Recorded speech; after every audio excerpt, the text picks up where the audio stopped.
Quando você pensa em geopolítica, quais regiões vêm à sua cabeça?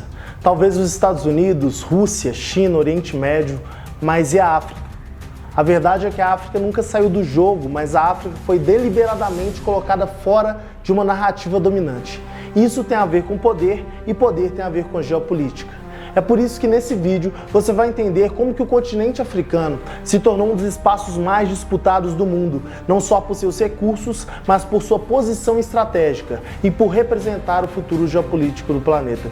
Sou João Saraiva, especialista em política internacional, e nessa série de vídeos estamos destrinchando o que ninguém te contou sobre o papel da África no jogo de poder global. Geopolítica é a maneira como poder, território e interesses se articulam no espaço. Em outras palavras, geopolítica é a ciência que analisa como o espaço é usado para exercer o poder, quem controla o quê e por quê. Para o geógrafo francês Yves Lacoste, a geopolítica serve antes de tudo para fazer a guerra, mas também serve para justificar o domínio. Para falar sobre África, é preciso desfazer de uma ideia que ainda persiste, de que a África é um bloco único, homogêneo, e não é. Geopolítica também não é só sobre guerras e armas. É sobre narrativa, é sobre ideologia e criação de identidade. E mais do que nunca, sobre quem tem o poder de criar essas identidades. A escravidão não foi só violência, foi uma estratégia geopolítica. Quem controlava os corpos, controlava a economia global. E a África foi o alvo central. E eu te convido a entender o porquê. Neste primeiro bloco, a gente vai entender por que a geopolítica do mundo moderno nasceu nos navios negreiros. E como que o sequestro de milhões de pessoas negras foi, na verdade, um projeto de poder. Sim, um projeto geopolítico. Mais de 12 milhões de africanos foram sequestrados e traficados para as Américas durante o período da escravidão. Estima-se que pelo menos 1,8 morreu nos navios negreiros antes mesmo de chegar ao destino. A escravidão negra foi um dos maiores deslocamentos forçados da história, mas a gente quase nunca ouve isso como parte da geopolítica global. Antes da colonização europeia se consolidar no continente africano, a África já tinha uma geopolítica própria. Não existia ainda um projeto continental, mas sim dezenas de reinos, impérios e etnias com lógicas distintas de território, de autoridade e de comércio. Reinos como o de Congo, de Benin, de Mali, de Axum, de Gana, de Oió, de Songhai articulavam o poder a partir de rotas comerciais internas, a partir também ali do domínio de rios como o Nilo, o Níger e o Rio Congo, e o controle de passagens naturais como o Sahel e os diversos desertos. Mas com o avanço europeu, a partir do século XV, principalmente pelas rotas atlânticas, a lógica geopolítica da África começa a ser reconfigurada de fora para dentro. O continente africano passa a ser visto muito menos como um território político e muito mais como um território funcional. Um território funcional fornecedor de corpos para sustentar o sistema escravista colonial nas Américas. Essa visão se traduz em uma reorganização geoestratégica dos litorais. Os europeus não colonizavam profundamente o território africano nesse momento. Eles dominavam principalmente seus portos. Eles sabiam exatamente onde desembarcar, onde capturar, onde negociar aquelas vidas escravizadas. Com isso, transformaram a costa africana em um conjunto de zonas operacionais para o tráfico negreiro transatlântico.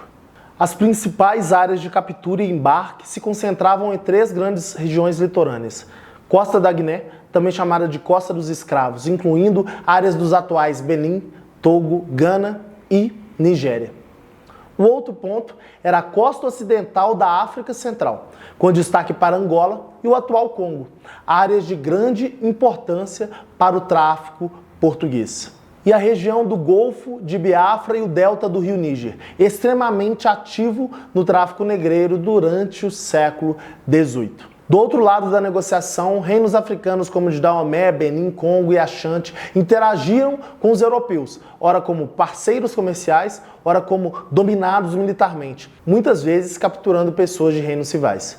Muito antes da Conferência de Berlim ou da Partilha Imperial, a África já era um espaço de disputas geoestratégicas profundas e muito violentas. Dos séculos XV a XIX, o continente foi literalmente redesenhado por fora. Os portos litorais africanos se tornaram epicentros de captura e escoamento de pessoas escravizadas. Portugal, Espanha, Inglaterra, França e Holanda estabeleceram rotas comerciais que giravam em torno do chamado Triângulo Atlântico, conectando África, América e Europa. Países como Angola, Benin, Senegal, Nigéria e Moçambique foram também inseridos à força em uma lógica da economia mundo baseado no que a gente conhece como escravidão. Não por acaso, a geógrafa Sylvia Wynter vai dizer que o tráfico transatlântico não foi apenas uma transação econômica, foi uma reconfiguração epistemológica do mundo. A invenção das pessoas negras como não sujeitos, como simplesmente peças de um sistema geoeconômico. Logo, a geopolítica serve sim para pautar narrativas e justificar ações. A escravidão, mais do que um episódio da história africana, foi uma engrenagem central da primeira globalização. A forma como os europeus passaram a enxergar a África era como reserva de mão de obra, de recursos, de corpos. É um traço que ainda permanece nas disputas atuais, mesmo quando mudam as formas de dominação. E dentro do próprio cenário da escravidão, mudanças que parecem morais nem sempre foram movidas por consciência ética, e muito mais por interesses estratégicos de poder.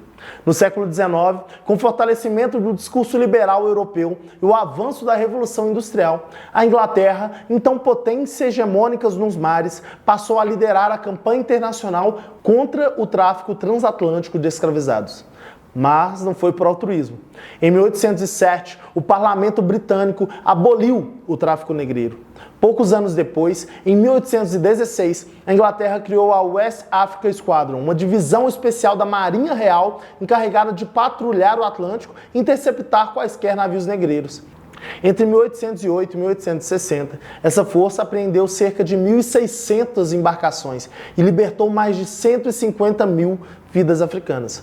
Mas essa política tinha um alvo geopolítico claro: manter a hegemonia britânica sobre as rotas atlânticas e enfraquecer os rivais econômicos. O caso do Brasil ilustra bem esse jogo de poder. Mesmo com o tratado assinado em 1826, que obrigava o Brasil a encerrar o tráfico transatlântico até 1830, a chamada Lei para Inglês Ver, os embarques dos escravizados continuaram. Em resposta, o parlamento britânico aprovou uma lei em 1845, autorizando a Marinha Britânica a apreender navios negreiros brasileiros em alto mar, violando abertamente a soberania nacional brasileira. Foi uma imposição de força. A elite brasileira resistiu por anos, mas diante dessa pressão crescente da Inglaterra, aprovou finalmente em 1850 a Lei Eusébio de Queiroz, encerrando oficialmente o tráfico de pessoas escravizadas. Ou seja, o fim do tráfico de pessoas só se tornou realidade quando passou a ser um problema para o Império Britânico, e não quando foi reconhecido simplesmente como uma violação de direitos humanos daquelas vidas africanas.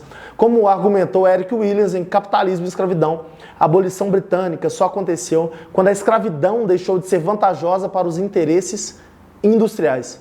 Foi uma mudança de rota, mas com a direção firmemente ali nas direções do capital, do dinheiro. Sendo assim, com o avanço do século XIX e a pressão pela abolição formal do tráfico de escravizados, um novo ciclo se iniciou, o do imperialismo industrial. A Europa agora queria mais do que corpos do continente africano. Queria borracha, queria ouro, queria diamantes, queria terras cultiváveis, queria rotas comerciais, queria zonas de influência e rios navegáveis. A África, mais uma vez, estava no centro do tabuleiro, mas agora o jogo tinha novos jogadores, novas regras e nenhuma intenção de ouvir quem morava ali. As potências europeias, Inglaterra, França, Alemanha, Bélgica, Portugal, começaram a disputar territórios africanos sem qualquer critério comum. Isso gerou sobreposições, conflitos e a urgência de organizar a pilhagem daqueles territórios. Mais do que um crime humanitário, a escravidão negra foi uma estratégia geopolítica. E os seus efeitos ainda moldam o mapa do mundo hoje. E você curtiu esse bloco? Então compartilha com alguém que precisa entender como que foi a história da geopolítica da África de verdade, que, no fim das contas, é a história do poder. E assista também ao próximo vídeo, em que a gente vai mergulhar nos acontecimentos históricos que são mais impactantes para entender o continente africano da forma que ele é dividido hoje.